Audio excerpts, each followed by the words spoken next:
Happy new moon in Gemini. This is happening on May 30th, 2022 in the peak of Gemini season. Thank goodness we're out of eclipse season. We're heading into a little bit lighter energy, a little bit more slowing down, and maybe not so many sudden changes.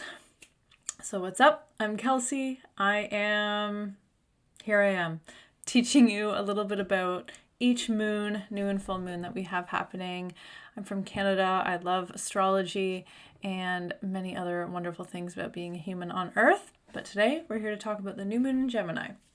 So I looked at the chart for this new moon and there wasn't so much that was like, wow, that's interesting, or that's something to be curious about. It was actually more open, and it felt more relaxed. It felt easier, other than Jupiter and Mars conjunct. So Jupiter is a planet of expansion, of opportunities, of benefit, of growth, and it's really highlighting Mars energy, which is about impact, it's about motivation, it's about getting it done.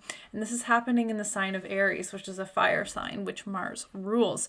So there feels like there's an angst or an invitation or some exciting opportunities that come through your action, but this is you stepping into taking action for yourself. Don't worry so much about what's going on around you. Just focus on yourself.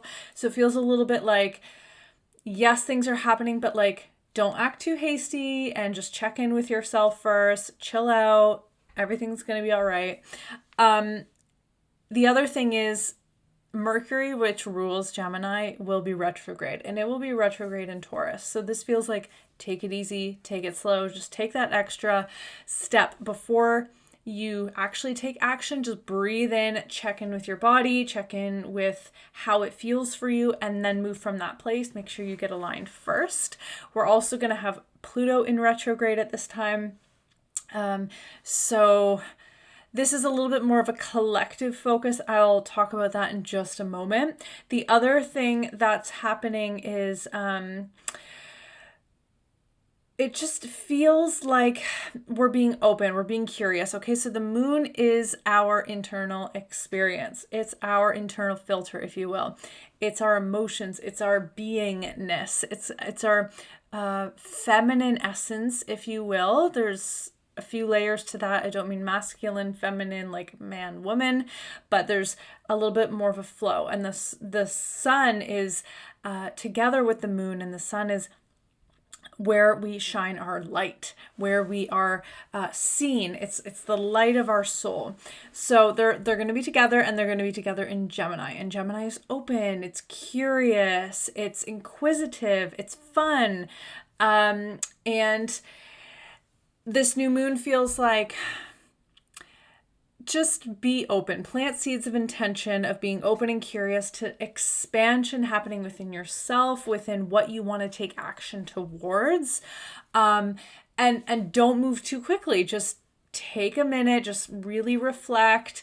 Again, with these retrograde energies, we don't want to move too quickly because sometimes things might be rearranged later. So really just, be curious. How do I want to show up? How do I want to move forward? And just start asking yourself these questions. Gemini energy is a lot about questions. It wants to learn. So learn by looking within. I got to write that down. Learn by looking within, and move forward from alignment, from inspiration. Take action from inspiration and guidance from your heart, from your soul. Okay, so I pulled two cards. As usual, I pulled an oracle card and a tarot card. So the oracle card I pulled is called Earth Pulsing, which is super perfect for what I was picking up on as well. Just being slow, being intentional, connect to nature. We have a lot of Taurus energy during this new moon in Gemini. So this is about connecting to the earth, connecting to your body, slowing down. And yeah, I think that's pretty clear. So I also pulled a really interesting card, actually. It's the Five of Swords. Okay, and this card can be a little bit more challenging. It doesn't have to be, but this feels like a little bit of defeat, a little bit of weighing down. There could be something happening in your relationships or friendships. Gemini is a very sociable sign. So I think we want to plant new seeds of intention going forward when it comes to our social networks. I don't know if networks is the word, but in how you are engaging in dialogue. Do you need to reconcile? Do you need to communicate an apology or it's kind of apologetic. It's like, do you feel defeated? Was there a bit of a situation that went down in communication that you need to just sort of level out, plant these new seeds of intention going forward so that the energy in the air is clear? Gemini is an air sign, so we want to make sure we're cleaning out our air, we're cleaning out our communication using our throat chakra. Again, retrograde Mercury energy, so just take it easy on yourself. Take it easy when you're communicating with others.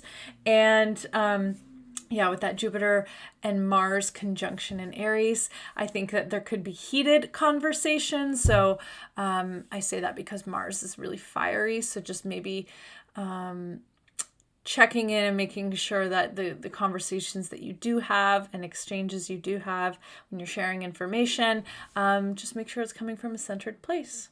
Okay? Happy new moon in Gemini.